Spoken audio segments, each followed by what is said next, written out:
Hey everybody, my name is Ben, and today I have something super special for y'all.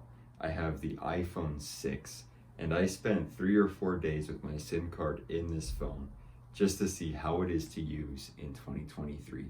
So let's get right into it. And this is it. This is the iPhone 6 that I used for the last few days. Now, just so you can see how nice of a phone this is, we'll look at the battery health real quick. We're at 99%. So this phone is basically as good as it gets for using an iPhone 6 in 2023. Now, as we all want to see, let's just check out the overall performance of the phone. We'll just open a few applications and see how things load up now in 2023. And these things are being kept in memory, but you can see that just opening things up is quick. There's really not a lot that's holding back this phone, even as old as it is. It's crazy to think that this phone is now coming up on 9 years of age. It came out in 2014. Now, you do have to remember that this phone came out in 2014 and it stopped receiving updates with iOS 12. So it hasn't gotten an update now in, I think, 4 years. Now, that does very much affect a lot of what you're going to get in terms of apps. So when you download an app, you're going to get an older version of the app most of the time, and sometimes that doesn't work at all. So things just won't load, things don't work right, and you're stuck with an older experience in some of these apps. Now, for example, with Teams, I was using it and it would always tell me, make sure to download the newer version of the app because this one doesn't work as performed. So you're going to deal with those error messages, you're going to deal with just using ancient versions of the apps that don't work as well. But as a whole, just the overall experience of this phone is surprisingly capable, and it's quick just to get around and use it. And one thing that surprised me more than anything else has to be the camera. Now, I took a few just dumb selfies with the phone and pictures, and you can see that the quality of the images is really decent. It's really not that bad at all. And I didn't really go out of my way to take too many photos with the phone. But here are just some photos of my car. There's some really good dynamic range. I was able to take in the bright colors of the outside and also get a good picture of the dark inside of the car. So it really is a testament to how solid of a camera this was and how you can really still get by with it in 2023. That all being said, though, I can't say I would ever recommend this phone for anybody in 2023.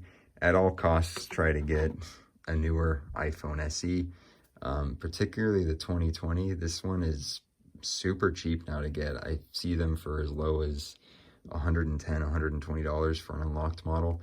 I got this one for just $60 actually, and it's been a joy to use. But all things considered, there's so much that's similar between these two phones. If we lock both of their screens and if we just use Touch ID on both of them,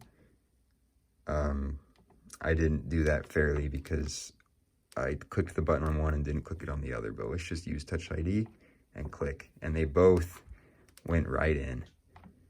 So it definitely, obviously the iPhone 6 is a little bit slower, but just using it in your daily, just going about, it really is completely usable and it's completely, fast for all intents and purposes. So it's really amazing just how well this device has aged. You can do just about everything you need with it. Now, all things considered, I did encounter some issues with the battery. It was able to get me through probably 2/3 of the day, but I always had to top it up towards the end of the day. So that is something that I imagine anybody who has an older iPhone like this is going to experience. And to be honest, these newer iPhone SEs aren't a whole lot better in that department. A lot of older iPhones never really had the kind of battery capacity that a newer iPhone, especially the latest iPhones, are reaching. You're only going to get maybe 2 or 3 hours of screen on time with this phone. And overall, you're just going to deal with that little extra couple of seconds of lag whenever you open an application. But outside of that, it's still a fantastic phone. So that's about all I have to say about this. It's really just a solid phone. It's stood the test of time amazingly well. The only thing of note that I can think of that really is kind of a downgrade with this phone is the haptics, because with the iPhone 6s, you got 3D touch and a new haptic motor that was built into the phone for the first time. So with this phone, you just have the older spinning sort of haptic motor, and it's just a lot less powerful, a lot less satisfying to use. So that is definitely just one of the negative parts about this phone, that even just 1 year later, the iPhone 6s got a lot better. Another thing that was missing for me that was really hard was any sort of haptic touch, 3D touch. I get really used to just using that for pressing and holding on all of these sort of things. Pressing and holding even on the keyboard to help with typing. You can't do any of that on this phone because all of that was introduced with the iPhone 6s and up. So there's no tap and hold, and the haptics kind of suck. And those are only the two real downsides about this phone outside of the software issues that I mentioned. So all in all, it's surprisingly very useful in 2023. I only really noticed battery life issues and the app incompatibility issues, and of course just a shorter battery life, but it was completely usable for all intents and purposes. So do I recommend this phone? Of course not. Spend the money and get a much newer phone. But if you have it around as a toy, it's one heck of a toy to still have around and give it a few days of your use. So I hope y'all enjoyed this video. Please let me know below what you thought. And thank you so much for your time. Have a good one.